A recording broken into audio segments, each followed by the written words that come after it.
The final round of the FIDE World Rapid Championships 2024. In the women's section, Irene Sukandar, a top Indonesian player, opens with 1 e4 against Koneru Humpy, who responds back with e5. An absolute legend in Indian chess. Knight to f3, knight to c6.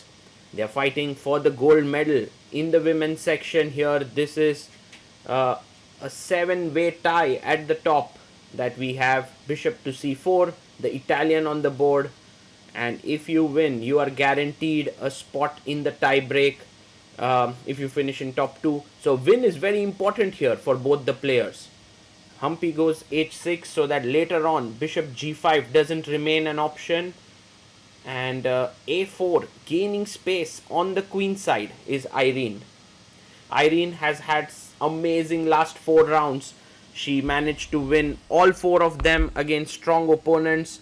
Will she be able to down Humpy as well? Bishop e3, offering a trade. Now you can take and double the pawns but give the open f file, or you can play d6. She takes, pawn takes. And now let's see how Humpy continues here. She's slightly low on the clock as compared to her opponent. She goes d6, playing very simple and steady chess. And Irene quickly castles it out, getting an open f file for her rook. Well, bishop e6 definitely seems like an idea here, and she does it. Bishop e6 played. And now knight to d2. So if you take here, I can take back with the knight.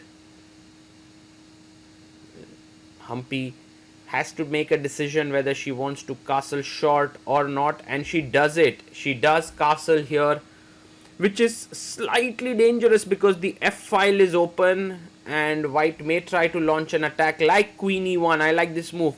Idea is to go to g3 or h4 and then put more pressure on the black king. Knight to b4 played by Humpy, attacking the b2 pawn, c2 pawn here. And Irene defends it with rook to c1. And how is Humpy going to react now? It seems like white is making some progress. She goes c6 and she wants to play d5, I believe, to attack the center. King h1 played, but doesn't that run into d5 now? Can Humpy simply not go d5? Yes, she does. She pushes her pawn to d5. Irene plays her bishop back. And now Humpy takes. D takes on e4.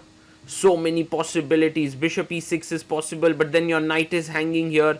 So maybe you have to capture back on e4. So she does take on e4 here. And now if you were to play bishop takes b3, you can take, and then b4 is hanging. So that's the reason why Humpy plays this amazing move, knight takes d3. It's the best move in the position.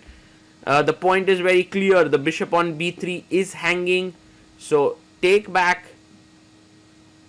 And now bishop takes b3. Has black just snatched a pawn and is a pawn up? We'll see. Firstly, the e5 pawn is a bit soft. There's also knight c5 in the air.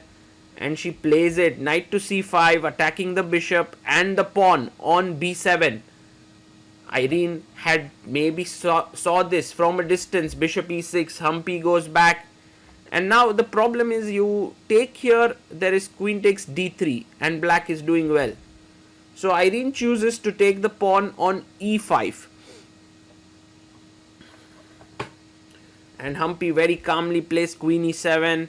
Defending the b7 pawn, keeping an eye on her f6 knight so that no exchange sacrifices of rook takes f6 are possible. And Irene goes queen h4. She's playing very actively and she's putting a lot of pressure on her opponent. But rook e8, another calm little move by Humpy, defending the queen, and I believe her position is super solid. d4, and that both the knights are now well protected. The black knight jumps to g4, offering a trade of queens. You can take, you can even think about coming back, but then I will take here. So she does take the queen. Rook takes, and look at how the rook is defending the bishop and the pawn, exactly what the black queen was doing. And he goes knight takes g4. If you had played knight takes e6, there was first knight takes e5 and then taking there. So take has happened, and rook e1 played here by Irene. I like Humpy's position very slightly because her bishop is slightly superior to the knight. Also, the white pawns are a bit weak here in the center. Irene defends it with her rook, and Humpy goes rook d8. So e4 not possible because the d4 pawn is hanging. And there's something to be said about rook takes d4 as well, because pawn takes and you get checkmated on the back rank. h3 played first, attacking the bishop, which is a good move.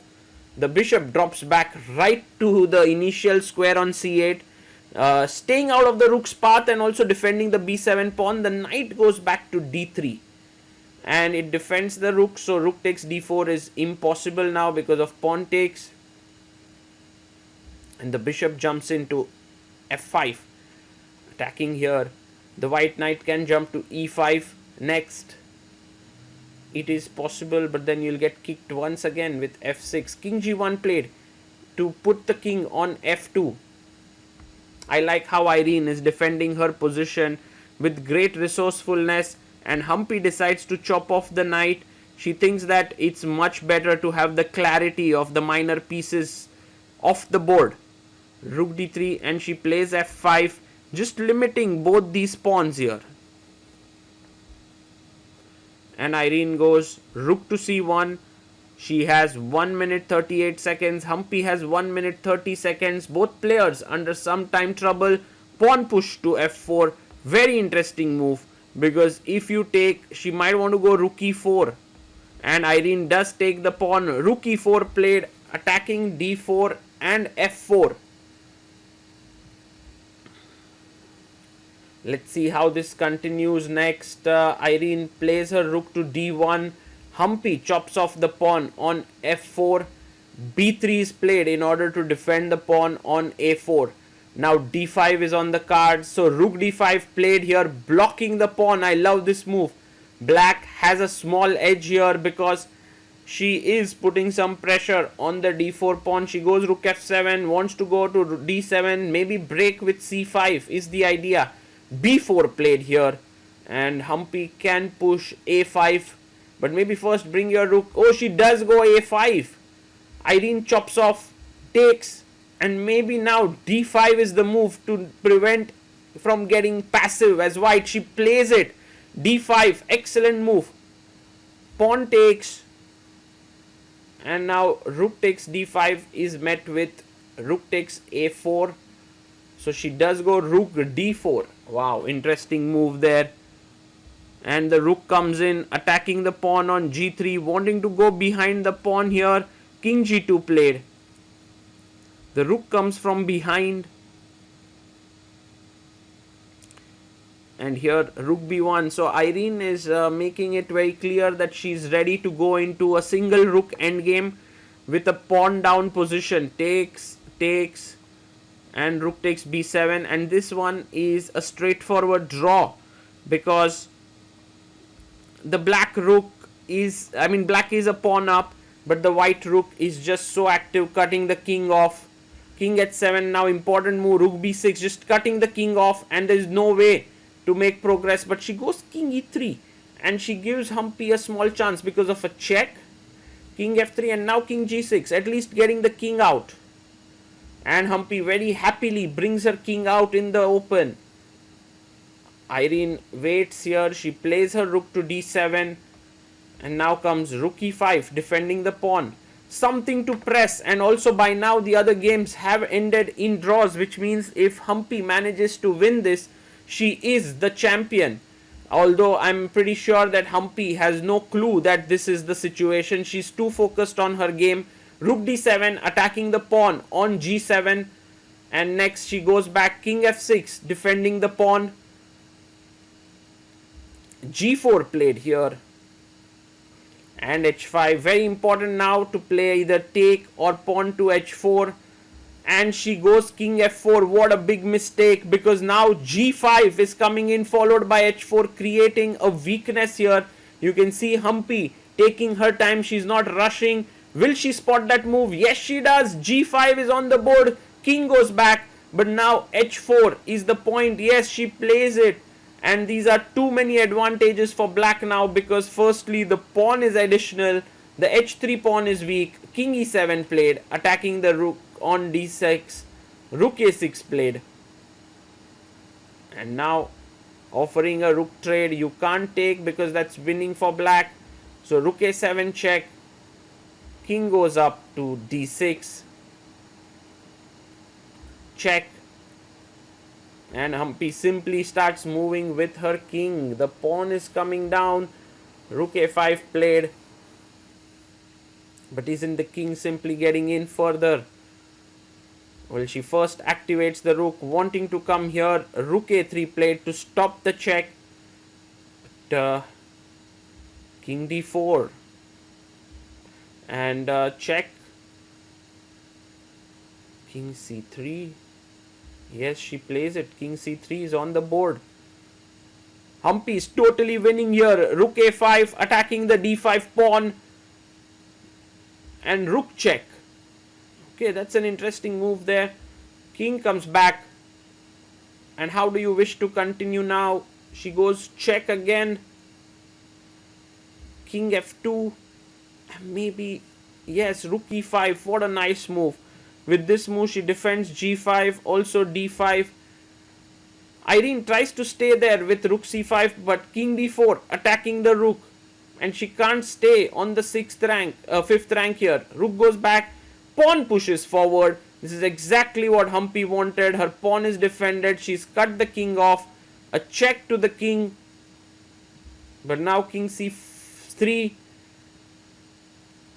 It's amazing how Humpy manages to convert this position, because it was completely drawn. And now just d3 seems like a good move.